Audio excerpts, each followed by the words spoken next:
Bonjour, je vous retrouve après un long moment finalement, enfin pas si long que ça, mais assez long par rapport à d'habitude. J'espère que le bruit du tailleuen ne vous dérangera pas trop, mais en cette saison de toute façon, j'ai beau chercher un moment où il n'y aurait pas ce type de bruit dans l'environnement, j'ai un petit peu du mal à trouver en fait. C'est à gauche, c'est à droite, enfin c'est un petit peu partout. Ça fait partie des désagréments, si on peut dire, de vivre à la campagne, si toutefois c'en est un. Enfin voilà. Donc, ceci étant posé, je suis très heureuse de vous retrouver aujourd'hui. Et j'avais envie de parler d'un sujet qui se rapproche assez d'une vidéo qu'on avait déjà fait, où on parlait de la liberté et de l'attachement. J'ai envie de vous parler de l'amitié, en fait, chez le HP. Parce que c'est vrai que souvent c'est compliqué. C'est-à-dire que comme tous les liens sociaux hein, à la base, pour le haut potentiel, ça peut être quelque chose d'un peu compliqué, en tout cas de vécu, pas forcément que dans la joie et l'allégresse. Et ça peut être, oui, ça peut être source d'incompréhension, de souffrance. C'est pas forcément évident. Et donc moi, de quoi je voulais vous parler? D'abord que les choses peuvent évoluer, peuvent s'améliorer, c'est-à-dire que on peut avoir vécu une période de notre vie pendant laquelle effectivement on s'est senti extrêmement mal à l'aise avec la relation quelle qu'elle soit, même si aujourd'hui on parle en particulier de l'amitié. On peut avoir eu le sentiment d'être extrêmement incompris, ou en tout cas que oui, ça risquait de ne pas être facile d'entrer en lien avec l'autre, parce que pourquoi finalement on n'avait pas vraiment la réponse. On se sentait tellement différent, décalé, ce sentiment que l'autre allait forcément ne pas nous comprendre, nous juger, ou même que nous, hein, en fait, on n'allait pas forcément comprendre et l'autre dans sa spécificité. Et puis en fait, il y a plusieurs choses à mettre en lumière quand on entre en lien à l'autre et qu'on est au potentiel. C'est que ces différences qui nous caractérisent, euh, c'est bien de prendre conscience que l'autre en a aussi. L'autre aussi, il est différent. Alors il ne va pas être différent parce qu'il est au potentiel, forcément, mais il va être différent aussi.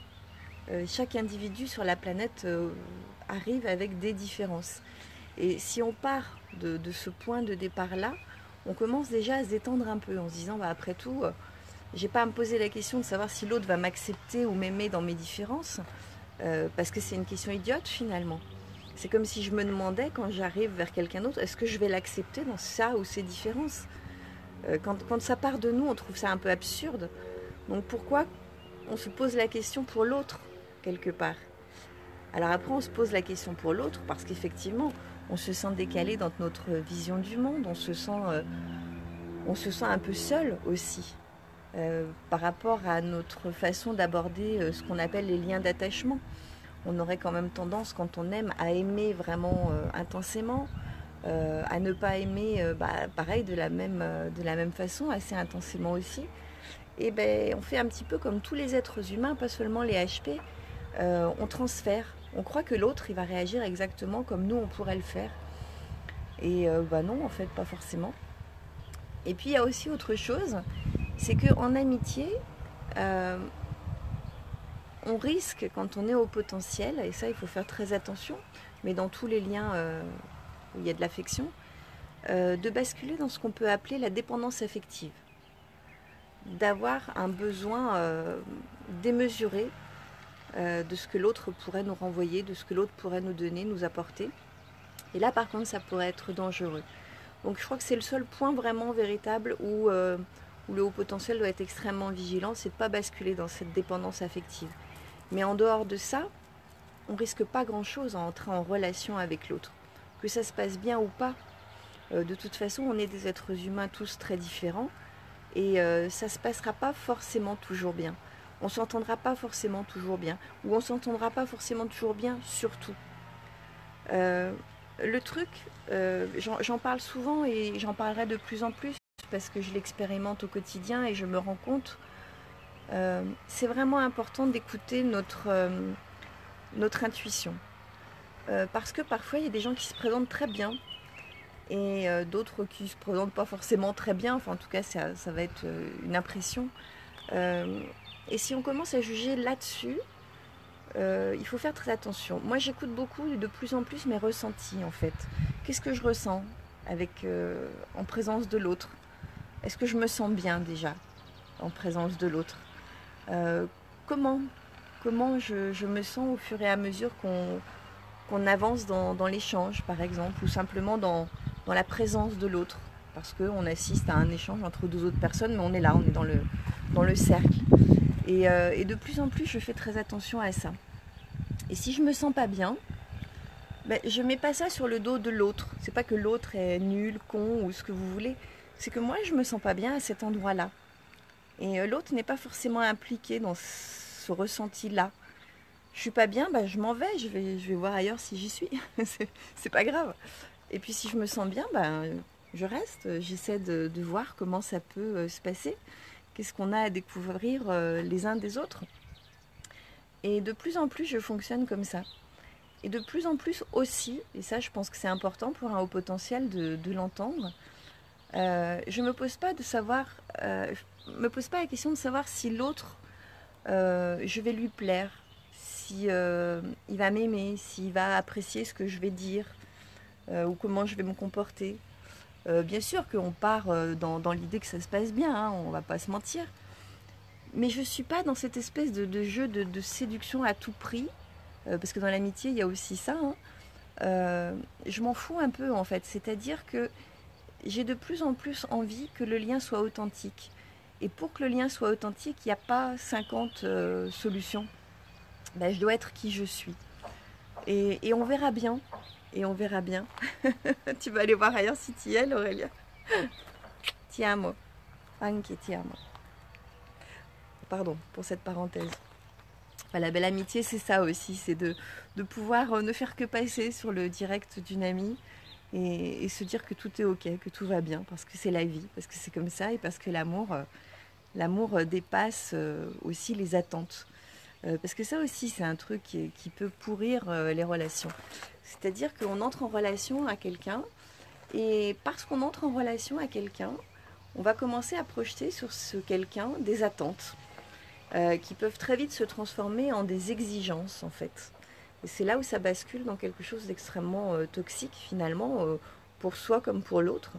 C'est-à-dire que sous prétexte qu'on se sent dans un lien d'amitié,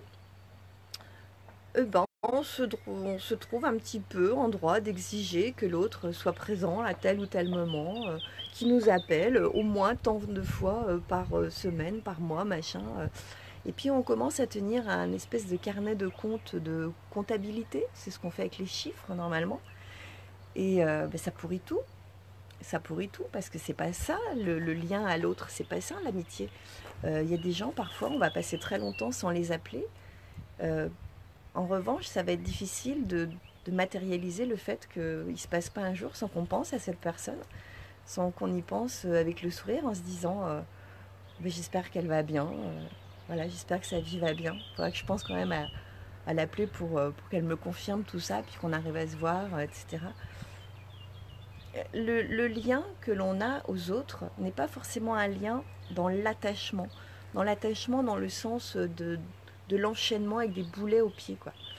Et toute la difficulté pour le HP, mais aussi probablement pour les autres, va être aussi de faire cette différenciation entre créer du lien et créer des chaînes. C'est pas la même chose, hein. Puis ça produit pas non plus les mêmes fruits, hein, d'ailleurs. Moi, j'ai la chance d'avoir des amis que j'ai depuis très longtemps. Mon amie Laurelia, j'espère qu'elle m'en voudra pas de la citer. On s'est connus au lycée quand même, donc on va pas dire notre âge, mais ça fait un moment. Et puis, et c'est un lien qui est fluide, c'est un vrai lien d'amour parce que on cherche pas à savoir qui a appelé l'autre la dernière fois, machin, gna gna. Enfin, tout ça c'est tellement puéril. Enfin, on le sait qu'on s'aime, on le sait qu'on se manque, on le sait que dès qu'on va avoir l'opportunité, on va prendre et saisir cette opportunité pour se rencontrer, se revoir, etc. Et c'est ça qui compte. Et puis j'ai aussi des amis qui sont de beaucoup moins longue date, avec lesquels ce lien se situe au même endroit, c'est-à-dire qu'il n'y a pas d'attente démesurée sur l'autre. Il y a juste un désir de partager ce sentiment que on est bien quand on est ensemble, on est heureux d'être ensemble, on se fait confiance, on ne se juge pas. On s'en fout de savoir que l'autre est un peu taré sur certains trucs aux yeux du monde normaux-pensant. Tout ça n'est qu'une vision du monde parmi 12 000 autres. On sait que l'autre est imparfait. Et pourquoi on le sait? Parce que nous-mêmes, on est imparfait. En revanche, on sait aussi que l'autre ne sera jamais notre sauveur, parce qu'on n'a pas à avoir un sauveur, mais on sait aussi qu'on pourra quand même compter sur lui. On sait qu'il n'y aura pas de... On ne rentrera pas dans ce... Vous savez, comment on appelle ça? Le triangle de Karpman. La victime, le bourreau et le sauveur. On sort de ce triangle infernal qui pourrit toutes les relations, que ce soit des relations amicales, que ce soit des relations amoureuses, enfin, tout type de relations. En fait, dès l'instant où on occupe un de ces postes-là, victime, sauveur ou bourreau, on est mort, on est foutu. La relation est foutue. Ou en tout cas, elle prend le chemin de quelque chose de pas très bon. Dès l'instant où on sort de ce type de relation, on entre vraiment en relation à l'autre. Et on se présente tel qu'on est. Et on va être aimé ou pas. Et on va être apprécié ou pas. Mais toute la beauté de ce type de relation, c'est que c'est l'authenticité qui va faire ou pas la force de cette relation. Et c'est pour ça qu'il n'y a pas grand-chose à faire en réalité pour que la relation soit jolie. Il y a simplement à être. Je suis moi et je me présente telle que je suis. Et je les connais, mes failles, et je les connais, mes défauts.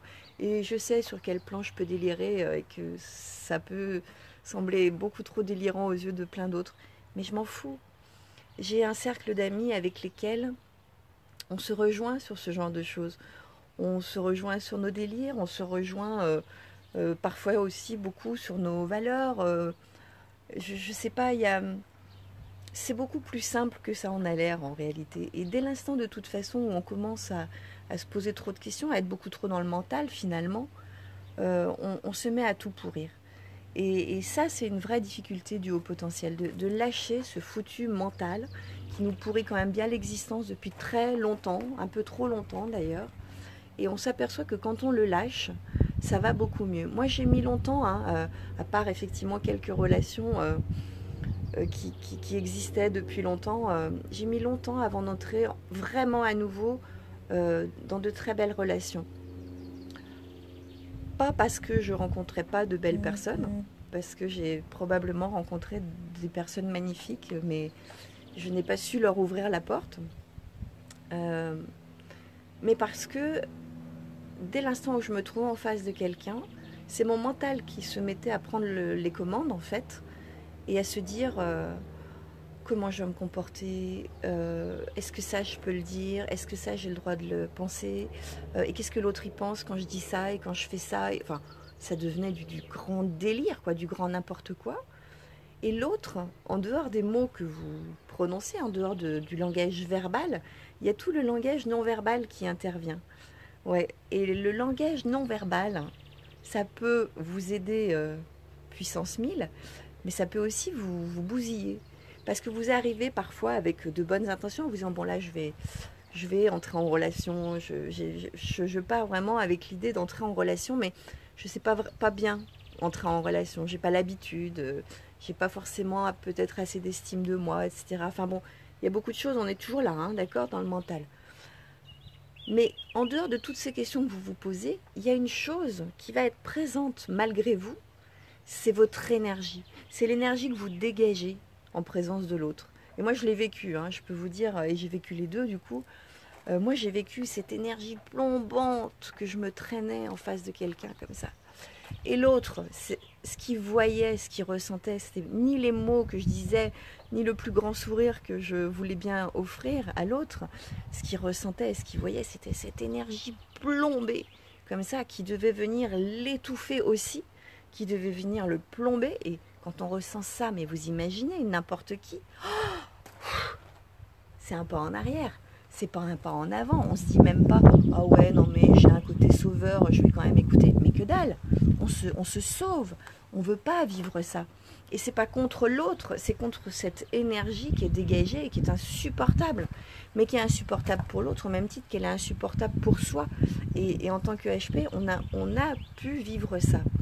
Et quand on l'a vécu, on sait à quel point c'est douloureux, à quel point c'est pesant. Ben, cette douleur et ce poids que vous ressentez, dites-vous que l'autre peut le ressentir aussi. Et donc forcément, ça ne peut pas passer. Alors que si vous arrivez dans cette authenticité en vous disant mais je m'en fous de passer pour un débile, je m'en fous de passer pour quelqu'un de fou, je m'en fous de passer pour quelqu'un de pas intéressant. Ce que j'ai envie, c'est d'être moi et d'expérimenter la relation en étant moi. Donc la seule façon de savoir ce que ça donne, c'est d'être moi. Après, si les gens, quand ils rentrent chez eux, ils disent celle-là, même pas, on lui reparle, quoi. Mais on s'en fout. Parce qu'en plus, ça, c'est une de nos projections. Peut-être qu'ils vont partir en disant, bon, elle est un petit peu spéciale, mais elle est vachement sympa, en fait. Voilà. Et puis, il y en a d'autres qui vont vous adorer aussi. Et puis, voilà, et puis ainsi de suite.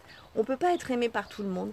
Et le haut potentiel a une difficulté avec ça, parce que il porte l'amour quand même comme quelque chose qui représente un petit peu le Graal, quoi, le Graal d'une vie, quoi. C'est comment peut-on ne pas aimer l'autre, quoi. Alors, d'une façon un petit peu plus globale, c'est vrai qu'a priori, on aime l'humanité, on a envie que les gens s'aiment les uns les autres, on a envie que ce soit équilibré, généreux, etc. Ok, mais là on parle de nous, on parle de soi et de sa relation aux autres. Mais même nous, on n'aime pas tout le monde. Il ne faut pas mentir, c'est pas parce qu'on est au potentiel qu'on est Mère Teresa. On n'aime pas tout le monde. Et quand on dit je n'aime pas telle personne, ça ne veut pas dire que cette personne est mauvaise. Ça veut dire moi plus cette personne, ça ne matche pas. Mais cette personne est peut-être totalement extraordinaire pour une autre. Et tant mieux d'ailleurs. Et puis moi c'est pareil. Je vais être quelqu'un de formidable pour telle ou telle personne. Puis il y en a d'autres qui ne peuvent pas me blairer. Et c'est la réalité, hein. Et c'est pas grave, c'est le jeu, c'est la vie, c'est comme ça. Après, si on commence à s'interroger, à remonter encore dans le mental et à se dire mais pourquoi on m'aime pas, mais qu'est-ce que j'ai fait, mais en plus j'ai rien fait, je n'ai jamais rien fait, comment elle peut ne pas m'aimer alors que j'ai rien fait. Mais lâchez ce mental. On s'en fout que la personne ne vous aime pas et qu'il n'y ait aucune vraie bonne raison pour ça. Elle vous aime pas, c'est son problème, c'est pas le vôtre. On s'en fout. Vous avez vu le nombre d'individus qu'on est sur la Terre? Il y a des gens qui sont là pour vous aimer, vous inquiétez pas. Ce ne sera pas cela, c'est tout. Décalez votre champ de vision.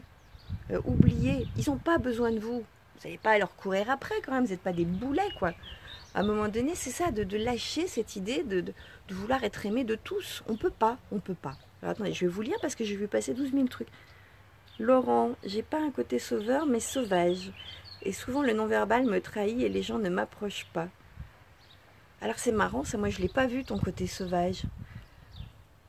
Mais je peux comprendre, oui, parce qu'après aussi c'est ça, c'est que voilà, oui, ça aussi, mais merci d'en parler. Le haut potentiel du fait de se sentir parfois un peu mal à l'aise, justement, dans le fait d'entrer en relation, peut avoir une posture comme ça, qui est une posture de protection, hein, qui peut passer pour quelque chose de, comment je dirais, un peu snob, un peu hautain, un peu, oui, un peu distant, effectivement. Et on peut avoir l'impression que la personne, du coup, elle nous regarde un petit peu de haut, ou que, voilà, elle met effectivement une barrière, quoi. Sauf que c'est pas une barrière en disant je vous méprise tous autant que vous êtes, ne m'approchez pas. C'est une barrière qui dit je suis mort de trouille et c'est la seule façon que j'ai trouvée là tout de suite pour me protéger et arriver à être là parmi vous. Donc c'est ça aussi, c'est pas facile la relation, hein, de toute façon, mais de pas tout de suite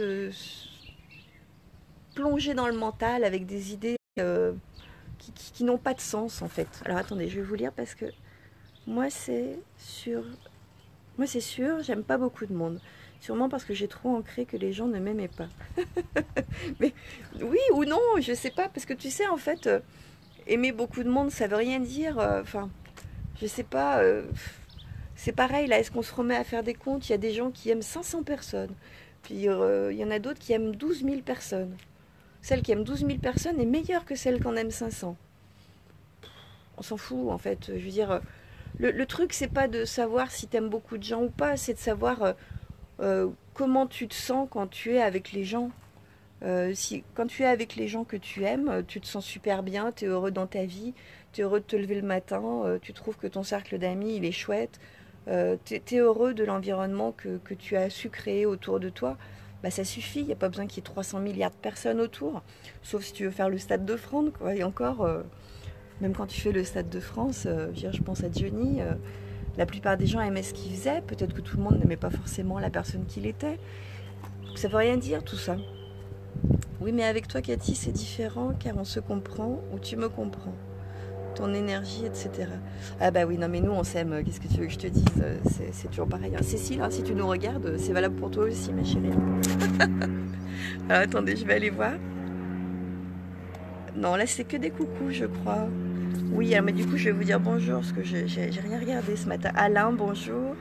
Laurent, Chantal, Laurence.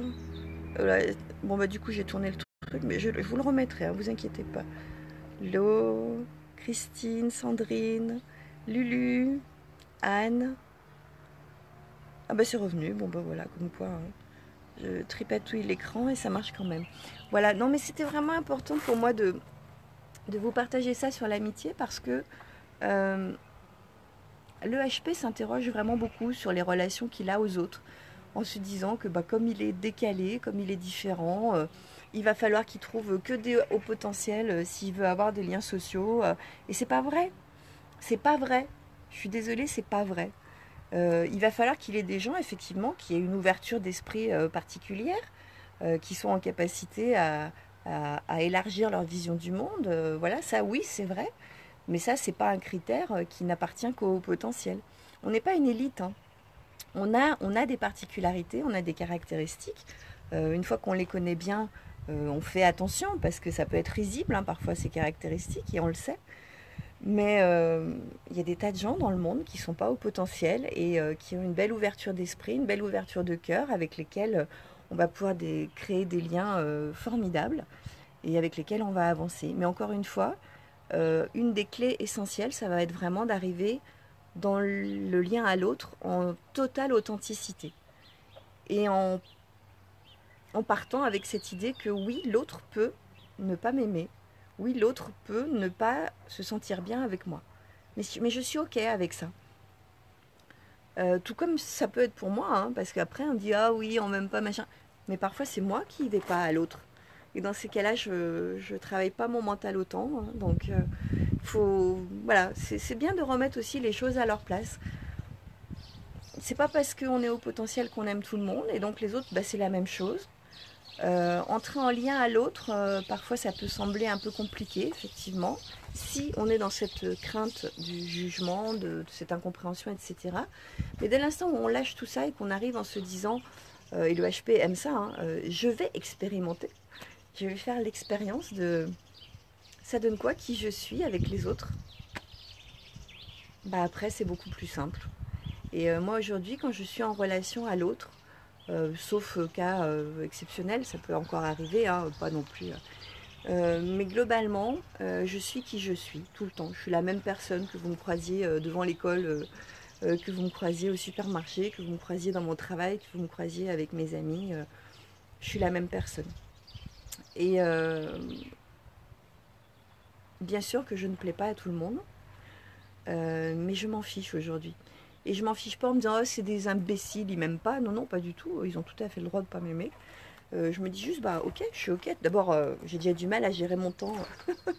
Si en plus tout le monde m'aime, mais comment je vais faire pour tous les voir? Donc c'est très bien en fait. Hein, la vie est assez bien faite finalement parce que de toute façon, j'aurai pas le temps de voir tout le monde. Donc Dieu merci, tout le monde ne m'aime pas. C'est valable pour chacun. Donc voilà, de prendre les choses avec beaucoup plus de simplicité en fait et de pas systématiquement revenir à soi en disant ça vient de moi, je suis pas comme ça, je devrais être comme ci, ou ça vient de l'autre, il est comme ça, il comprend pas. Faut vraiment lâcher tout ça quoi. Et après on entre en relation pour de vrai. Je vais vous lire, attendez. Alors, je suis bien comme ça, même si mon cercle d'amis est très restreint. Mais oui, mais moi aussi, hein, il est pas super grand non plus, ça me va. C'est marrant, j'ai eu une grande discussion avec Cécile hier soir sur l'amitié et nos différences sur ce point.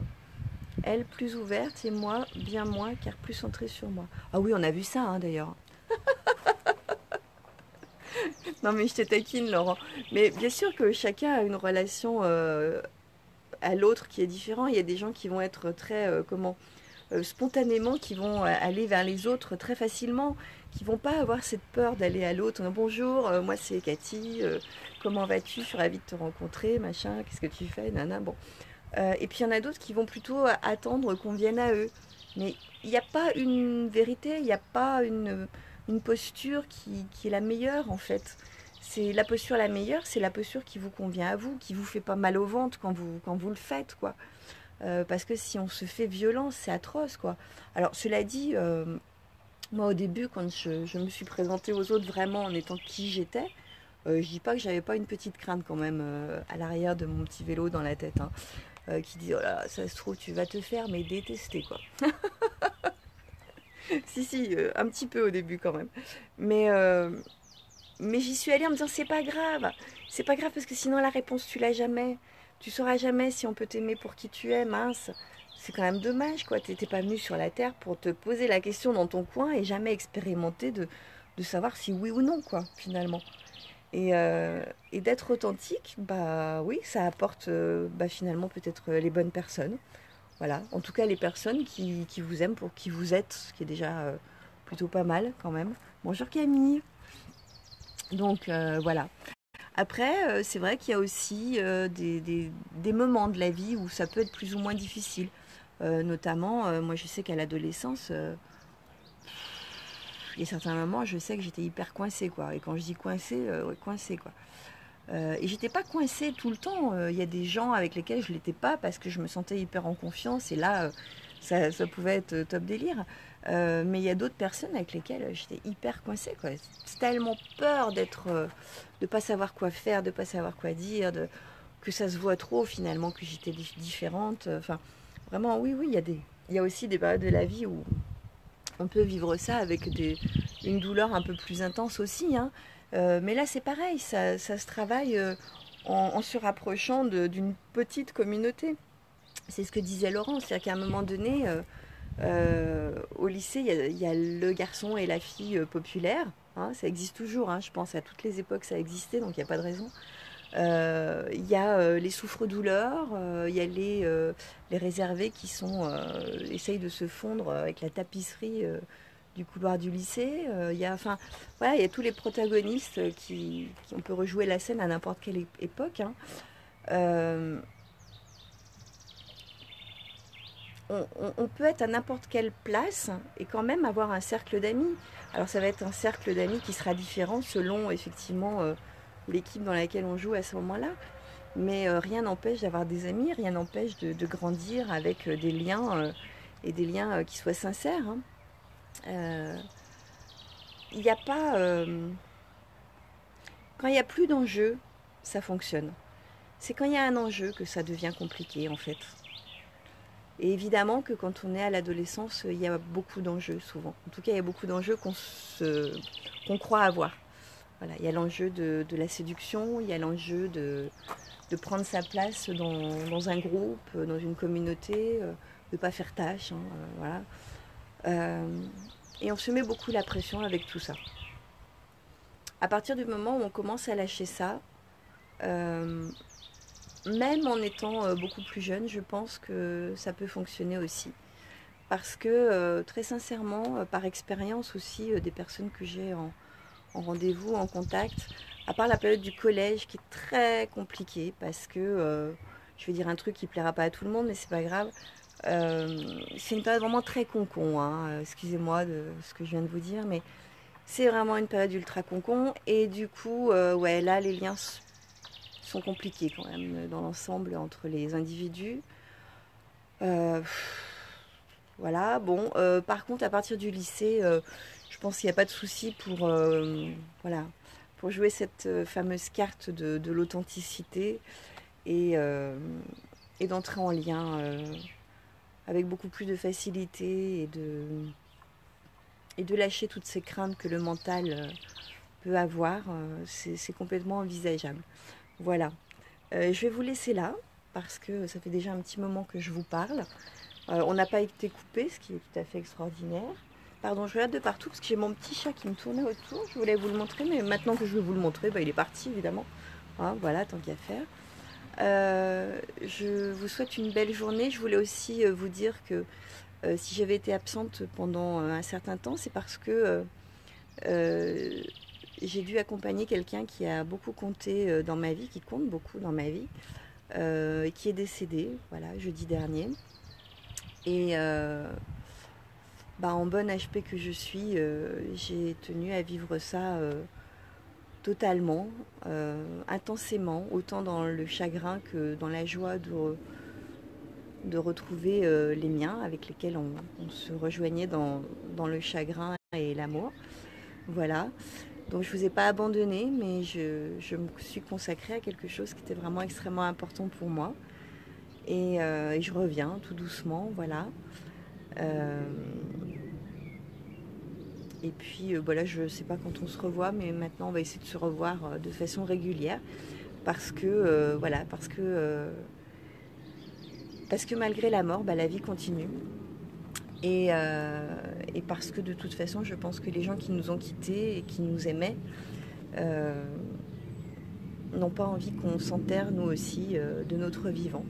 Ils ont envie qu'on continue de célébrer la vie, de célébrer la joie, d'expérimenter pleinement ce que c'est que d'être vivant.